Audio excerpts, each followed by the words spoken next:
ఇదిగోమ్మా. ఏంటి బ్రదర్, నా మీద ఇంకా కోపం పోలేదా? ఇప్పుడే మేమిద్దరం వెళ్ళి నామినేషన్ వేసి వస్తున్నాం. ఎలా ఉంది మా కాంబినేషన్?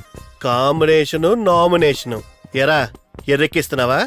ఆ రోజు మా ఇంటికి వచ్చి నా చేతిలో చేసి ఏం చెప్పావురా? ఏం చెప్పాను? నాకెదురు నిలబడని చెప్పావుగా, మరి ఇదేంటి? చెప్పా. రేయ్! ఇప్పుడు కూడా నేను ఎక్కడ నిలబడ్డాను రా? మా ఆవిడే కదా నిలబడి.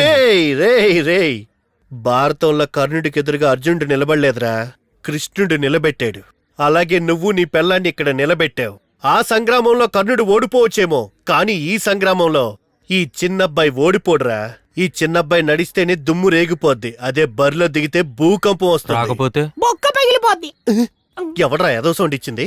తర్వాత మీ పని చెప్తా. అవును, నా పెళ్ళానికి పోటీగా నిలబడ్డానికి మీ ఇంట్లో ఎవరున్నారా? మీ ఇంట్లో సగం మందికి చదవడం రాదు, మిగతా సగం వాళ్ళకి కళ్ళు కనబడవు. ఓ, అంటే మీ ఇంట్లో అందరికన్నా ఎక్కువ చదువుకుంది 2వ క్లాస్ అమ్మాజీ. అమ్మాజీ కాదురా, నీ మాజీ బ్యూటీ. టొట్టొడయ్.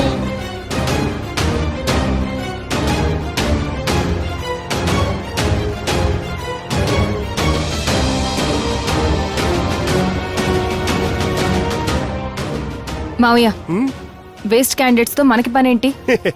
ఎంత బాగా చెప్పావు బంగారం. నామినేషన్ వేద్దాం రండి.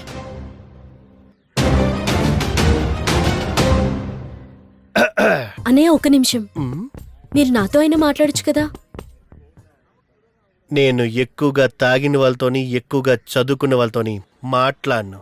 Both are dangerous. సోదర సోదరీమణులారా, మీకొక విషయం చెప్తున్నాను. మనకి సెల్ ఫోన్ గుర్తు కేటాయించారు.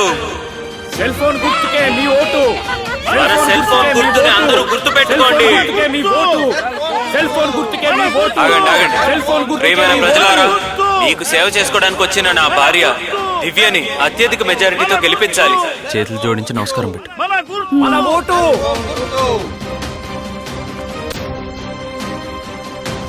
చిన్నబాబు పార్టీకి కేటాయించిన గుర్తు చెప్పు. మీరందరూ గుర్తు పెట్టుకోవాల్సిన గుర్తు చెప్పు. చెప్పు గుర్తుకు ఓటేస్తే మీరు ఇక చేయాల్సిన అవసరం ఉండదు. అప్పు. ఇది అవినీతిని కడిగేసే నిప్పు. బాబు, అందరికీ తెలిసేలా నా మనవరాలకు పేరు పెట్టండి. ఇవ్వండి. ఎయిర్టెల్ అని పెట్టండి, ప్రపంచం మొత్తం రీచ్ అవుతుంది. మంచి తెలుగు పేరు పెట్టు బాబు. అవునా? అయితే ఎయిర్ శాంతి అని పెట్టండి. బాగుంది బాబు. ఎవరికి కనబడకుండా లోపల పెట్టండి. ఫోన్ గుర్తుకే మనం ఓటేద్దాం.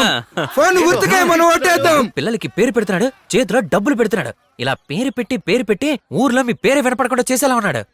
అవునా? రేయ్, ఇమ్మీడియట్ గా ఒక బిడ్డను తీసుకురండి రా. గురుగారు, దానికి 10 నెలలు టైం పడుతుంది. ఒక అమ్మాయి కూడా కావాల్సి వస్తుంది. సరిపోద్దా? ఇంకా బెడ్ రూమ్ కూడా ఏమన్నా ఇస్తే బానే ఉంటుందండి. ఇలా రారా. నేను ఈ ఎలక్షన్ క్యాంపెయిన్ వచ్చాను, నీ చేత వ్యభిచారం చేయించడానికి వచ్చాను. యాదవ రేయ్, వెళ్ళి తీసుకురారా.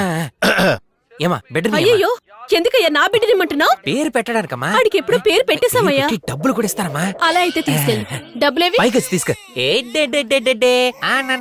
గురువా, ఈ బిడ్డకి మీరే పేరు పెట్టాలని వాళ్ళ అమ్మ ఆశపడుతుంది. అలాగా? ఈ బిడ్డ వాళ్ళ అమ్మ ఎక్కడుంది? నువ్వేంటి ఈ అమ్మాయి తీసుకొస్తున్నావు? బిడ్డనాడు తీసుకొచ్చాడు. తల్లి ఒంటరిగా ఉందని నేను తీసుకొస్తున్నా. తల్లి బిడ్డలు విడదీయడం పాపం కదరా అబ్బాయి. ఈ వయసులో కూడా మీ నాన్న ఎంత బలంగా ఉన్నాడు చూడరా. అమ్మ నువ్వు వెళ్ళు. నీ మొహం చూస్తుంటేనే నాకు మూడౌట్ అవుతుందిరా. పోరా పో. తండ్రి సంతోషంగా ఉంటే ఓర్చలేని అదవరా నువ్వు.